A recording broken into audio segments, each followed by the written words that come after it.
Assalamualaikum warahmatullahi wabarakatuh.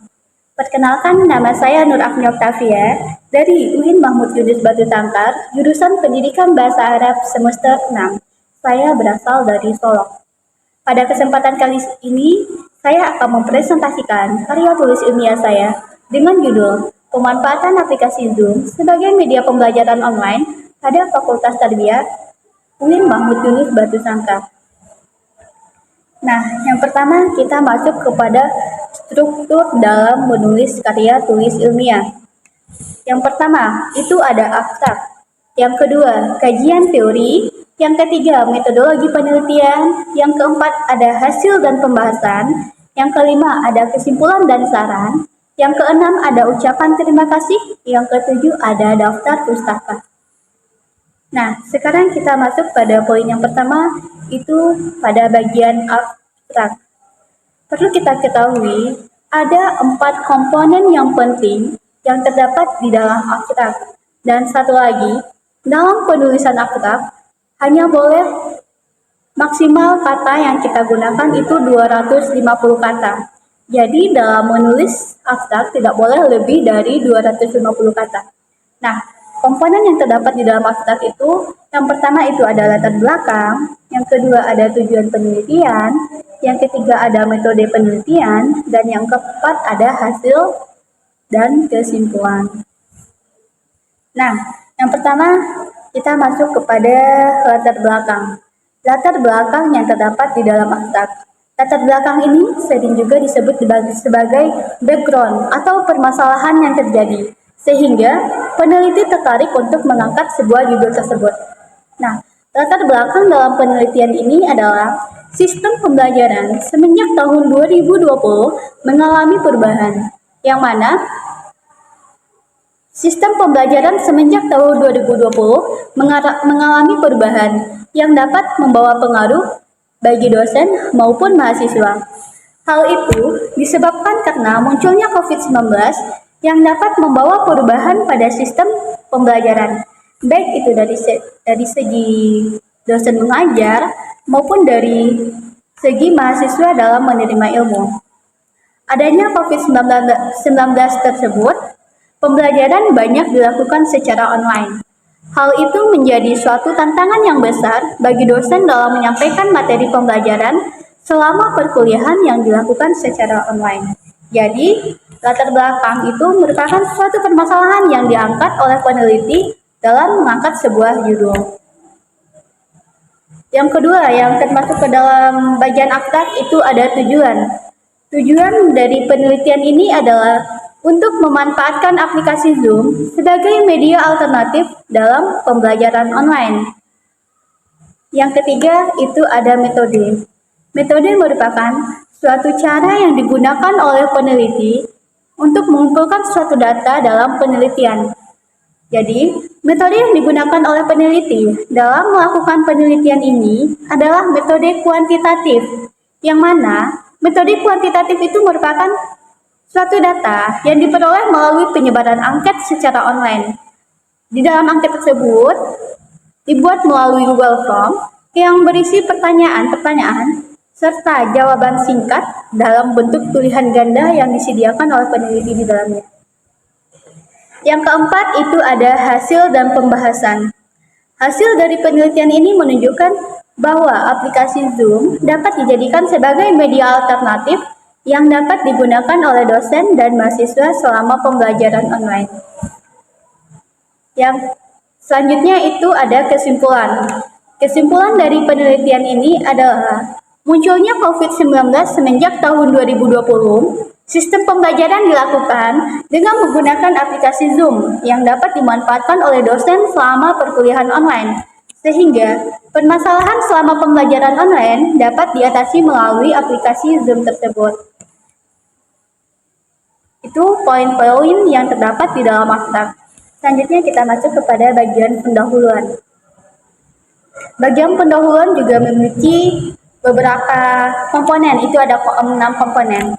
Ada hal penting yang kita ketahui bahwasannya dalam pembuatan latar belakang atau pendahuluan itu seperti segitiga terbalik atau piramida terbalik. Apa maksudnya?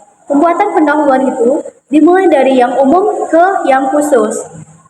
Nah, komponen yang terdapat di dalam pendahuluan itu ada yang pertama, paragraf pengantar, yang kedua ada konsep dasar, yang ketiga ada penelitian relevan, yang keempat ada novelty, yang kelima ada tujuan dan pentingnya penelitian, yang keenam ada keterbatasan serta ketertarikan peneliti dalam memilih judul. Nah, ini merupakan komponen yang harus ada di bagian pendahuluan.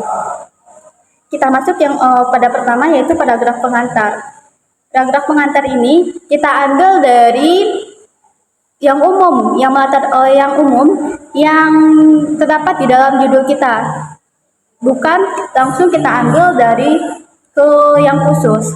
Yang mana paragraf pengantarnya yaitu semenjak tahun 2019, sistem pendidikan mulai mengalami perubahan, terutama dalam sistem pelaksanaannya. Hal tersebut terjadi karena dunia diserang oleh virus, termasuk Indonesia. Virus tersebut dikenal dengan sebutan COVID-19. COVID-19 merupakan bagian dari virus berbahaya yang dapat mematikan. Sampai-sampai sistem pendidikan sempat dihentikan agar penyebaran tidak terlalu meluas. Nah, itu yang terdapat di dalam paragraf pengantar sebagai kalimat pembuka untuk memulai pembuatan pendahuluan. Yang kedua, itu ada konsep dasar atau kerangka teori kita.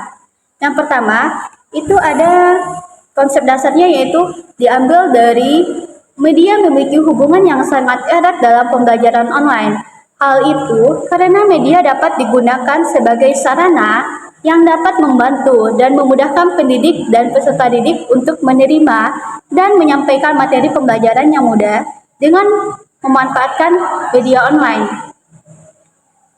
Adapun bentuk media berbasis elektronik yang dapat dimanfaatkan dalam pembelajaran online yaitu aplikasi yang terdapat di dalam Android.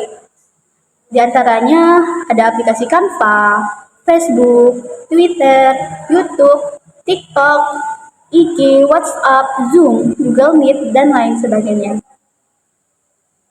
Selanjutnya yaitu penelitian relevan. Penelitian relevan ini merupakan suatu penelitian yang serupa dengan judul kita. Dengan kita membuat penelitian relevan dalam pendahuluan, nanti kita akan mengetahui apa yang menjadi pembeda atau apa yang menjadi suatu kebaharuan antara penelitian kita dengan penelitian yang sebelumnya.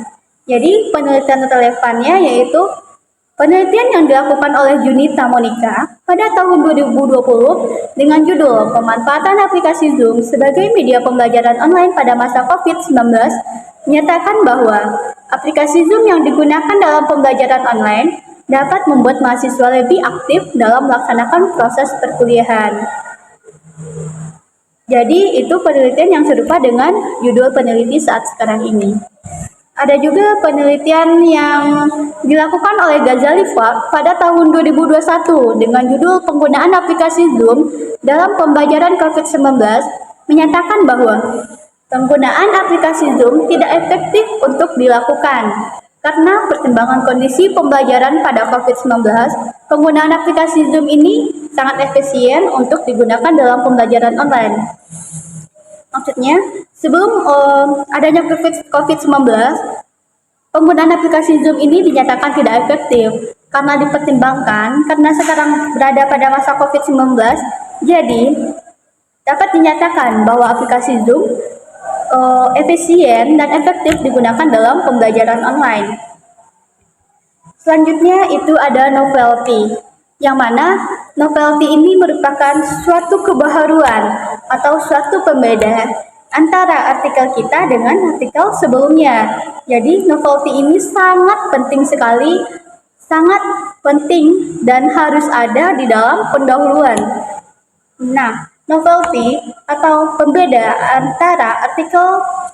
antara peneliti saat sekarang dengan peneliti sebelumnya, yaitu berdasarkan pernyataan dari penelitian terdahulu, adanya suatu pembeda atau pembaharuan atau sering dikatakan dengan novelty dengan penelitian saat sekarang yang dilihat dari beberapa sisi. Di antaranya adalah pertama dari hasil penelitian, Dari hasil penelitian saat ini, yaitu aplikasi Zoom dapat mempermudah mahasiswa dan dosen dalam melakukan presentasi serta diskusi materi perkuliahan secara mudah.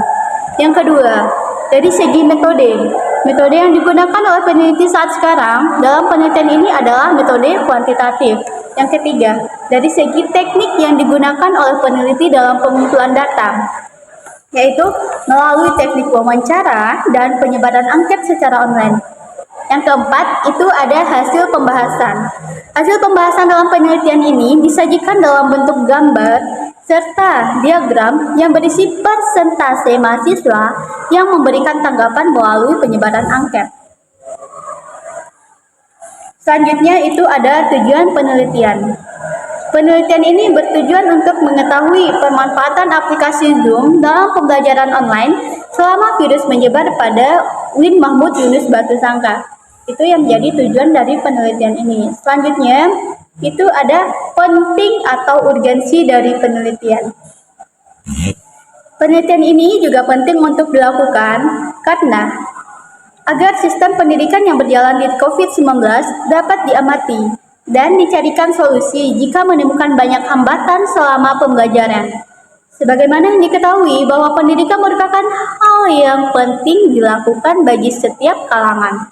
Meskipun pada masanya itu dilanda oleh wabah yang bernama wabah COVID-19, sehingga segala bentuk aktivitas ataupun kegiatan akademik pada saat itu dilaksanakan dengan cara online, yaitu dengan memanfaatkan teknologi sebagai alat pembantu. Selanjutnya itu ada keterbatasan dalam penelitian. Keterbatasan dalam penelitian itu merupakan apa yang menjadi batasan dari penelitian kita. Jadi keterbatasan dalam penelitian ini adalah peneliti hanya melakukan penelitian tentang pemanfaatan aplikasi Zoom sebagai media pembelajaran pada UIN Mahmud Yunus Batu Sangkar saja. Peneliti berharap kepada peneliti selanjutnya agar adanya penelitian yang serupa pada universitas yang berbeda.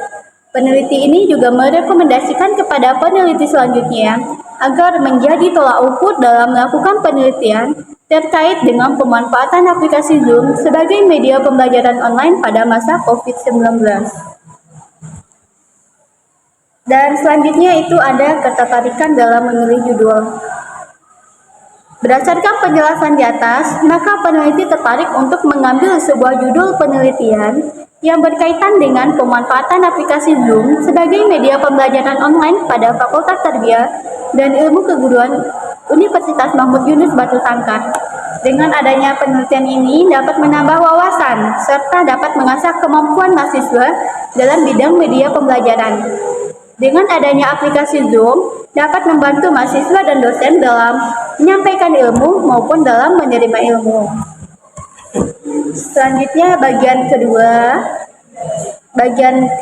selanjutnya pada bagian ketiga itu ada kajian teori.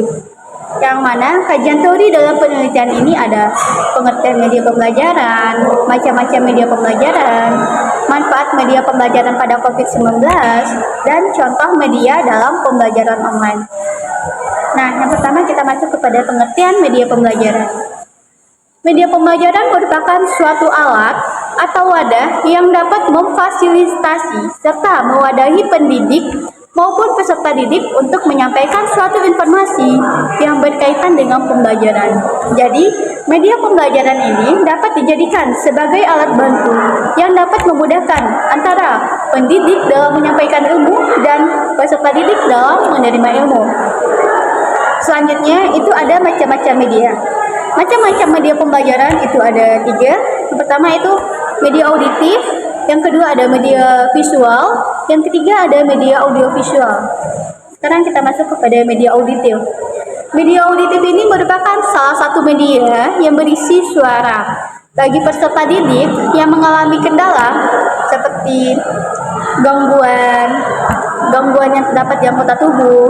Jadi anggota tubuh atau visual penglihatan, apabila peserta didik mengalami kesulitan dalam memahami pembelajaran ketika melihat gambar yang diterangkan oleh guru, jadi media auditif ini dapat dijadikan sebagai alat bantu dalam memberikan materi pembelajaran.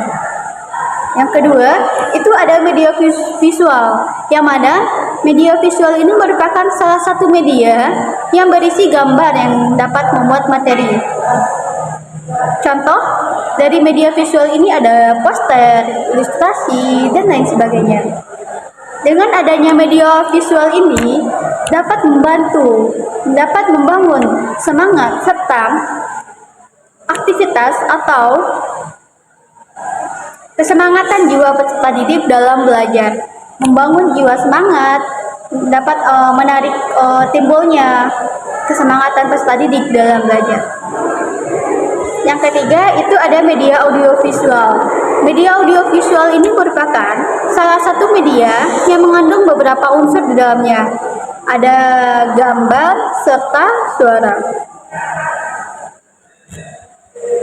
Selanjutnya kita masuk kepada poin yang kedua, yaitu manfaat media pembelajaran. Yang pertama itu ada mempermudah pendidik dalam menyampaikan materi pembelajaran. Yang kedua, materi pembelajaran dapat didesain secara menarik. Yang ketiga, meningkatkan motivasi peserta didik dalam belajar. Yang keempat, mempermudah peserta didik dalam mengakses materi. Yang kelima, pembelajaran dilakukan secara efektif dan efisien. Yang keenam, menumbuhkan kreatif guru dalam mengajar. Adapun contoh media pembelajaran online, yaitu yang pertama ada Zoom, Google Meet, yang mana aplikasi Zoom dan Google Meet ini merupakan salah satu aplikasi yang mudah diakses dalam penggunaan media pembelajaran secara online. Yang selanjutnya kita masuk kepada metodologi penelitian. Yang pertama, pilihan objek material. Yang kedua, menentukan desain penelitian. Yang ketiga, sumber data. Yang keempat, pengumpulan data. Dan yang kelima, itu ada analisis data. Nah, yang pertama, kita tentukan dulu, kita di mana melakukan penelitian kita. Di mana tempat yang akan kita tuju dalam melakukan penelitian. Yang kedua, kita tentukan desain penelitian kita. Maksudnya, desain yang kita gunakan seperti kualitatif atau kuantitatif. Yang ketiga, itu sumber data. Siapa yang menjadi sumber data kita? Siapa yang menjadi populasi dan sampel dalam penelitian kita? Yang keempat, ada pengumpulan data. Apa yang kita gunakan dalam mengumpulkan data itu ada observasi, wawancara, serta penyebaran angket secara online. Dan yang kelima ada analisis data. Bagaimana cara kita menganalisis data tersebut? Selanjutnya itu ada hasil dan pembahasan. Yang pertama, dalam hasil pembahasan itu ada temuan hasil peneliti. Yang kedua, tampilan data dalam bentuk tabel dan diagram. Yang ketiga, pemetaan berdasarkan isu yang dibahas di dalam bentuk narasi atau deskripsi. Setelah kita lakukan temuan hasil peneliti, kita deskripsikan. Setelah itu, kita tampilkan data kita, baik itu dalam bentuk grafik, tabel, diagram, dalam bentuk gambar atau lainnya, itu kita tampilkan. Setelah itu kita petakan atau kita deskripsikan atau kita buat dalam bentuk narasi. Perlu juga kita ketahui, dalam pembuatan hasil dan pembahasan ini, kita tidak boleh mengomentari apa yang terjadi di lapangan. Namun, kita harus membuat apa yang terjadi, kita harus mendeskripsikan apa yang terjadi di lapangan. Kita buat di dalam hasil pembahasan. Nah, masuk yang pertama, temuan hasil peneliti. Temuan hasil penelitian ini yaitu COVID-19 yang melanda pada tahun 2020 dapat membawa pengaruh bagi khalayak umum, baik itu dari bidang perdagangan, pendidikan, perkantoran, dan sebagainya. Hal itu dapat membuat seseorang merubah segala sistem yang ia lakukan biasanya, yang mana sebelum adanya COVID-19, segala bentuk kegiatan dilakukan normal tanpa dibatasi oleh ruang dan waktu. Akan tetapi, semenjak adanya COVID-19 tersebut, semua kegiatan dilakukan terbatas, baik itu dibatasi oleh waktu, ruang. Oleh karena itu, sebagai seorang profesional, sebagai seorang kreatif, harus bisa mengatasi persoalan yang terjadi pada saat itu. Selanjutnya, tampilan hasil. Dalam tampilan hasil, Kita juga boleh menampilkan hasil dalam bentuk diagram, tabel, gambar, dan lain sebagainya. Namun dalam penelitian ini, saya sebagai peneliti menampilkan hasil dalam bentuk tabel dan diagram. Pada hasil pertama, saya menampilkan hasil dalam bentuk tabel. Itu ada berisi nomor, pertanyaan, dan tingkat kepersenan. Hasil ini diperoleh melalui penyebaran angket yang dilakukan secara online. Itu ada berisi pertanyaan. Yang pertama itu ada aplikasi Zoom mudah diakses bagi pengguna. Jawaban iya itu ada 100%, jawaban tidak itu 0%. Pertanyaan yang kedua, aplikasi Zoom memudahkan mahasiswa dan dosen dalam presentasi materi. Jawaban iya itu ada 57,1%, jawaban tidak ada 42,9%. Pertanyaan yang ketiga adalah aplikasi Zoom dalam memudahkan mahasiswa melakukan diskusi secara online. Jawaban iya ada 8,57% dan jawaban tidak ada 14,3%. Nah, selanjutnya itu ada tampilan hasil dalam bentuk diagram. Setelah kita menentukan atau merincikan keseluruhan pertanyaan kita dalam bentuk tabel, saya sebagai peneliti menampilkan hasil dalam bentuk diagram bagaimana persepsi mahasiswa terhadap pertanyaan yang telah diajukan oleh peneliti dalam melakukan penelitian yang disebarkan melalui angket secara online. Selanjutnya itu ada pemetaan berdasarkan isu yang dibahas di dalam bentuk narasi atau deskripsi. Hal itu diambil dari pertanyaan yang diajukan oleh peneliti, lalu bagaimana pandangan mahasiswa, bagaimana persepsi mahasiswa terhadap pertanyaan yang diajukan oleh peneliti. Yang pertama itu aplikasi Zoom mudah diakses bagi pengguna. Yang kedua berkaitan dengan aplikasi Zoom memudahkan mahasiswa dan dosen dalam presentasi materi. Yang ketiga tentang aplikasi Zoom dalam memudahkan mahasiswa melakukan diskusi secara online. Nah, kita masuk kepada poin yang pertama, yaitu aplikasi Zoom mudah diakses bagi pengguna. Ada 45 mahasiswa yang menyatakan bahwa aplikasi tersebut mudah untuk digunakan selama perkuliahan yang dilakukan pada masa pandemi, sehingga mahasiswa tertarik untuk menggunakan aplikasi tersebut selama perkuliahan berlangsung. Aplikasi tersebut juga tidak banyak memakan data dibanding dengan aplikasi lainnya. Aplikasi Zoom ini juga bersifat ringan, sehingga mahasiswa lebih dominan menggunakan aplikasi ini dalam proses belajar. Adapun tahap yang dilakukan oleh mahasiswa dalam menggunakan aplikasi Zoom ini sebagai media pembelajaran online, yang pertama, yaitu dosen membagikan link Zoom kepada mahasiswa melalui WhatsApp group. Yang kedua, mahasiswa akan login, masuk melalui mengklik link yang dibagikan oleh dosen. Setelah itu, mahasiswa yang telah mengklik akan menunggu beberapa menit sehingga dosen mengadmit mahasiswa untuk masuk ke ruangan Zoom meeting tersebut. Setelah itu, ketika mahasiswa telah masuk ke dalam ruang Zoom meeting dan telah mencapai batas yang waktu yang telah ditentukan, selanjutnya dosen memberikan arahan kepada mahasiswa untuk memulai perkuliahan. Setelah itu, biasanya perkuliahan dilakukan secara online dalam bentuk presentasi. Jadi, mahasiswa menggunakan presentasi dengan mempresentasikan materinya atau mempresentasikan makalahnya melalui aplikasi Zoom tersebut. Setelah itu, setelah pembacaan makalah selesai atau presentasi selesai, selanjutnya itu dilanjutkan dengan sesi kritik. Biasanya dilanjutkan sesi kritik dilakukan dengan menggunakan aplikasi Zoom juga, mana ketika melakukan sesi kritikan dan saran, bagi mahasiswa yang memberikan kritikan, silakan tentukan tangan atau memberikan kritikannya melalui ruang chat yang terdapat di dalam aplikasi Zoom tersebut. Dengan adanya persepsi tersebut, mahasiswa menyatakan bahwa aplikasi Zoom itu mudah sekali untuk diakses sebagai media pembelajaran online. Selanjutnya, aplikasi Zoom memudahkan mahasiswa dan dosen dalam presentasi materi. Hasil yang diperoleh melalui penyebaran angka tersebut, ada 57% mahasiswa yang menyatakan setuju dan 42,9% dari mahasiswa yang menyatakan setuju. Karena melalui aplikasi Zoom, mahasiswa merasa mudah untuk mempresentasikan materi yang akan ditampilkannya, sehingga mahasiswa menyatakan setuju sebagai aplikasi Zoom memudahkan mahasiswa dan dosen dalam melakukan presentasi materi. Ada juga 42,9% mahasiswa yang menyatakan kurang setuju dalam penggunaan aplikasi Zoom sebagai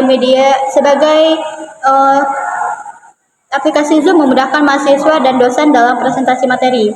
Hal itu dikarenakan mahasiswa mengalami kesulitan dalam melakukan presentasi sehingga mahasiswa kurang setuju terhadap pertanyaan yang diajukan. Dan yang terakhir yaitu aplikasi Zoom dalam memudahkan mahasiswa melakukan diskusi secara online. Itu ada 85,7% mahasiswa yang menyatakan setuju atas pertanyaan tersebut, dan ada juga 14,3% mahasiswa yang kurang setuju. Karena ketika mahasiswa yang menyatakan setuju mengatakan bahwa aplikasi Zoom itu memudahkan mahasiswa dalam melakukan diskusi secara online dibandingkan dengan aplikasi lain. Dalam melakukan diskusi ini, dosen juga dapat memantau secara langsung bagaimana aktivitas yang dilakukan oleh mahasiswa selama pembelajaran online dibandingkan aplikasi lain. Jadi, aplikasi Zoom ini dosen juga dapat memantau secara langsung atau mengawasi pembelajaran yang dilakukan secara online. Nah, selanjutnya kita masuk kepada kesimpulan. Kesimpulan dari penelitian ini adalah salah satu aplikasi yang dapat memudahkan seorang dosen dan mahasiswa selama mengikuti perkuliahan pada masa COVID-19 ini, yaitu dengan memanfaatkan aplikasi Zoom sebagai alat bantu dalam perkuliahan. Aplikasi Zoom ini merupakan suatu aplikasi pembelajaran yang dapat membantu dalam melakukan proses pembelajaran maupun kegiatan diskusi lainnya. Selanjutnya itu ada saran. Yang mana saran dalam penelitian ini adalah penelitian ini menunjukkan bahwa aplikasi Zoom dapat dimanfaatkan dalam aspek pendidikan sebagai media pembelajaran online selama COVID-19. Agar proses pembelajaran dapat tercapai secara optimal, media pembelajaran dapat dijadikan sebagai solusi alternatif dalam mencapai tujuan tersebut. Oleh karena itu, pendidik harus tetap memantau serta mengawasi kegiatan yang dilakukan oleh peserta didik selama proses pembelajaran berlangsung dengan memberikan arahan selama memanfaatkan aplikasi Zoom agar memberikan umpan balik bagi pendidik maupun peserta didik. Jadi, saran yang ditulis oleh peneliti dalam penelitian ini berisi mengajak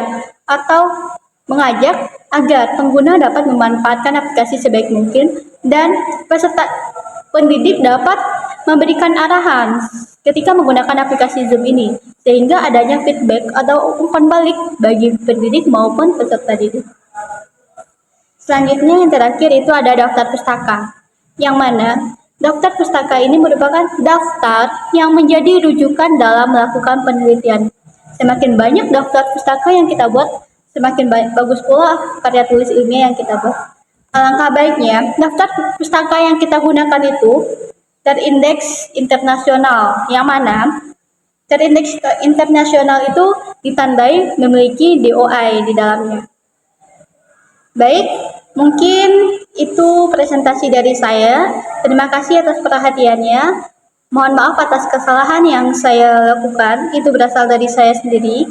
Assalamualaikum warahmatullahi wabarakatuh.